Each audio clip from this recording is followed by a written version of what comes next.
to contain the Hawthorne brush fire still burning in Berlin. Let's take a listen now.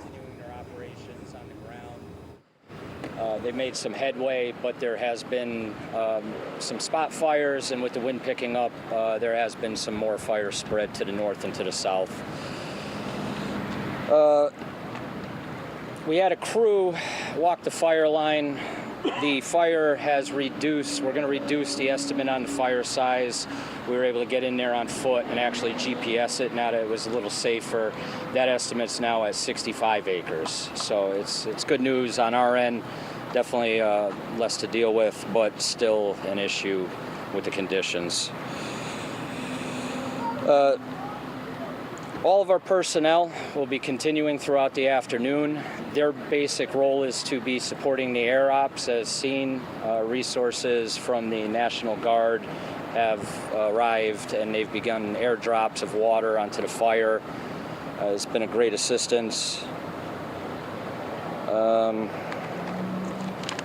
Real fast, I just want to touch base on the donations and reiterate that any donations that want to be made as far as food, water, monetary donations to help out on scene here can be made to our region CERT rehab trailer or canteen. It's an area resource that is not funded. It's a non-for-profit and it's totally by donation.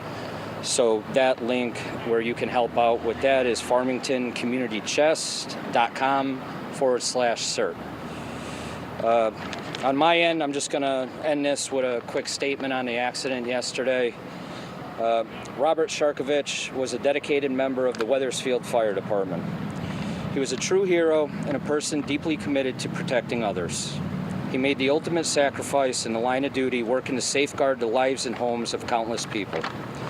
Our department, our entire community, mourns this devastating loss.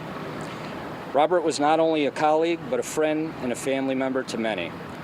His bravery, commitment, and selflessness will never be forgotten. And on behalf of all of us in the town of Berlin here and the fire service here, we offer our heartfelt condolences to his family and our fellow firefighter counterparts in Westfield.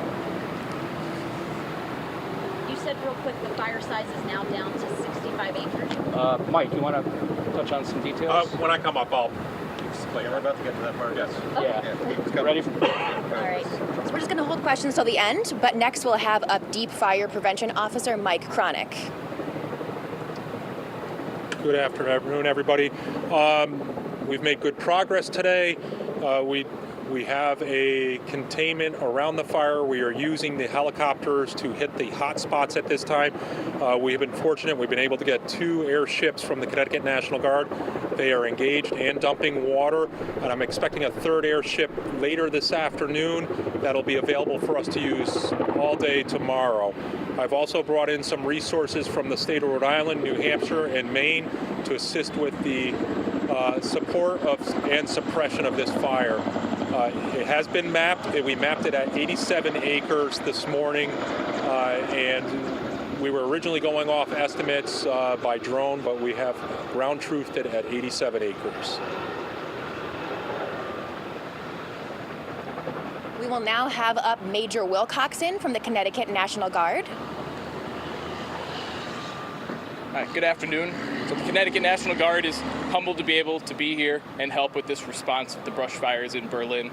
We currently have 1 UH-60 Black Hawk and 1 CH-47 Chinook helicopter that's going to be continually dumping water onto the fires in order to suppress the fires and help out in that way. Connecticut's home team is very glad to be here, to be able to help. We train for this. This is what we do every day, and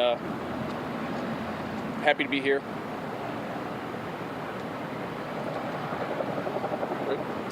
Thank you. Lastly, we're going to finish up with Director Bill Turner from the Connecticut Division of Emergency Management and Homeland Security. Good afternoon. Thanks for coming out. So a lot of the current incident status has already been covered. From our perspective at the state emergency management role, we're really here to support with resource support and logistics and planning. So while the priority is obviously life safety and getting the fire extinguished, there's a lot of efforts going on behind the scenes. And what you see behind me here, working to figure out, looking ahead to the next operational periods and days ahead, as we know this is going to be a multi-day incident and operational period. With that said, we did put out a wireless emergency alert in the immediate area of the state park to let any hikers or anyone out that may be conducting recreational activity to leave the park before we dropped water.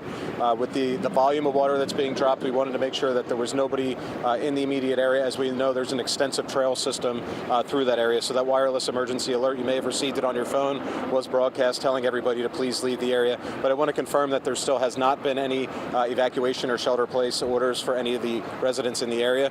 We are continually monitoring a select few neighborhoods, both here in Berlin and Meriden, in the event that we need to do any further actions. But because of the great efforts of the first responders, as you heard, the size of the fire has been brought down, and they continue to work to contain it and create that from impacting any structures at this time. With that said, I'll open it up to any questions if you have them. So. Just want to clarify, it's just the Connecticut National Guard up in the air right now. Maine didn't come today. Yep. They are going to arrive shortly, but we are not going to have enough time to. Maine will be arriving shortly, but due to flight restrictions and times for the pilot, because they're coming from northern Maine, they're actually going to be only an hour to fly. It's not worth our time to fly them tonight. We are going to ground them for the night, get them rested, and they'll be actually clocked in and working at 7 a.m. tomorrow morning. And they'll be doing the same dropping Yes. water. And then New Hampshire and Rhode Island will also be bringing helicopters? No, Rhode Island and New Hampshire have firefighters on the ground assisting us with additional resources. How many gallons of water? The larger ship is carrying 2,000, the smaller 600 gallons-ish, and I believe the Maine will be about 500. And they are going back and forth to Silver Lake. Yes, they are, and if you watch, they are in a flight pattern, and they will be, all three of them will be in rotation, dropping so that we're maximizing their effort. And they'll continue through what time today? Sunset. So I am restricted by national guidelines and SOPs. They have to be, they're done at dusk. As soon as the sun sets, they're done flying fire ops. And I know it might sound obvious to people dropping water, but how does that operation work? Just do the... We are working on the perimeter. Wildfire is all about perimeter control. As bad as everything looks and appears, fire on the landscape is kind of a normal thing in America. It's not necessarily always a bad thing. That challenge being it's a perimeter control issue, and we're trying to stop it from growing any additional. By putting water on it, it's cooling it down enough that I'm going to be able to get my people in on the ground to mop up the edge and contain it 100%. And how has the wind affected your operation? It's been a thorn in my side all day, and I would imagine, based on the forecast, that'll be the case till Friday morning. Has it brought the fire south? It's actually shifted the fire. All our efforts been on the northeast corner today, whereas yesterday it was over on the southeast corner. The wind shift had posed us some challenges. Luckily, we were able to mitigate that with our staff on the ground. And just to reiterate again, it's contained to the 87 acres right now. At the moment, we might when we re-GPS it, I can't imagine it'll be much more than 10 more acres. But that being said, we also have to see what the wind does to test our lines tonight. So 87 acres Is the burned pattern as mapped at noon today. So the 65 acres Was the original number we were using yesterday of 80 was a guesstimate. The last night when we were kind of wrapping up, we were going with about 125 acres based on what we could see from the ground. We were able to ground truth that with two state foresters GPS the map, fire for us and mapped it today. So that's some significant reduction. Well, it was never that big. Oh, okay. We were estimating based on what we were seeing from a drone. Can you reiterate how helpful these aerial drops have been? We know the terrain is very difficult. What it's allowing us to do is put water in mechanically with the helicopters instead of me stretching hose thousands of feet and trying to climb the cliffs to spray the water. The water is being dropped from above, and then we'll be able to determine if we need to go in and use people to manually finalize the extinguishment by mopping it up. Can you talk about the toll this takes on the firefighters, hiking over this dangerous terrain, and then also when you have to put this out in the weather, it's hot? It is physically challenging, and having worked both the wildfire side and the career municipal side for a long time, municipal firefighters, it's a sprint. House fire's done 45 minutes an hour. This is the first couple days of what might be a campaign season of the fall here. Some of these firefighters will be working the next 14 days, get 2 days off, and be back for another 14. And they're long hour days, 16+ hour days. Can you sort of explain, like, is it as simple as dumping water on the surface and then that spot you're done? Or is it we need to dump water and go back because it's beneath the surface too? Yes, so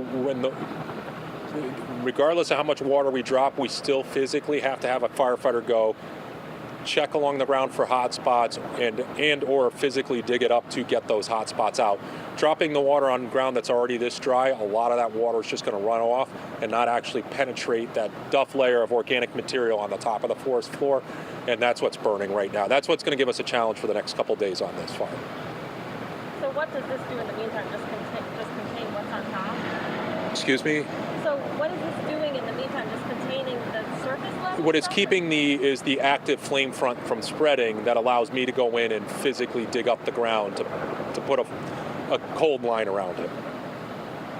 It's pushing it to the northeast. Right now, the wind is shifting it to the northeast, but as we've been standing here, it feels like it's shifting a little. So we will adjust to deal as the wind changes. That also changes the direction the fire is going to move. Should residents be confident that this is going to stay away from homes? I am pretty confident we're going to be able to keep it away from homes.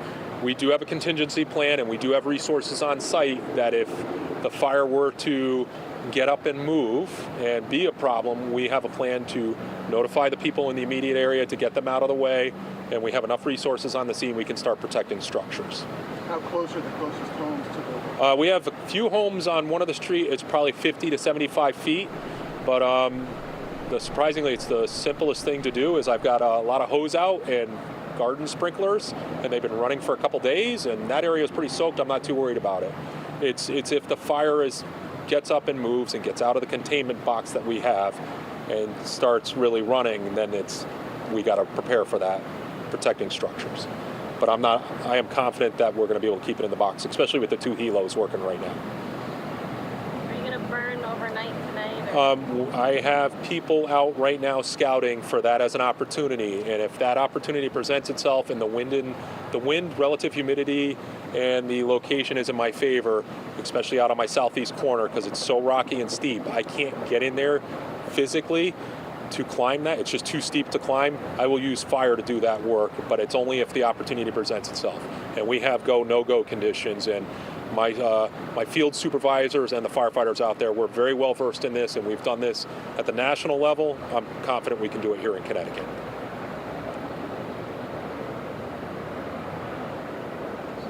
Any other questions? All right, well, thank you for joining us. We are going to be coming back for a 9 p.m.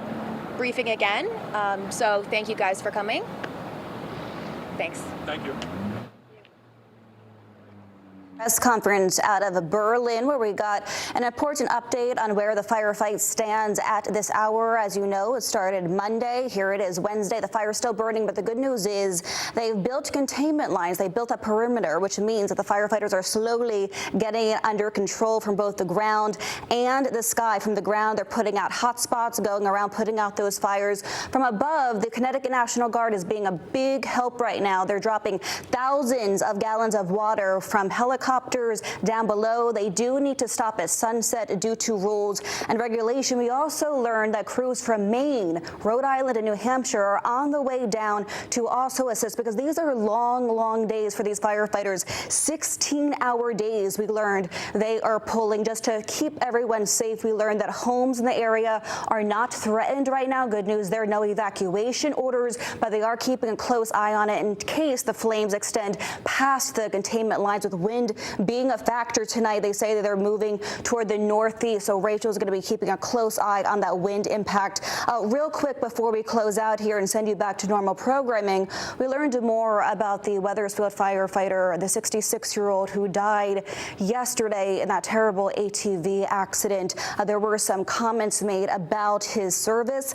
They called him a true hero, deeply determined to help others. His bravery, selflessness, and sacrifice will never be forgotten. We will have much more on this developing story out of Berlin coming up on the Fox 61 News at 5 and 6. Stay with us then.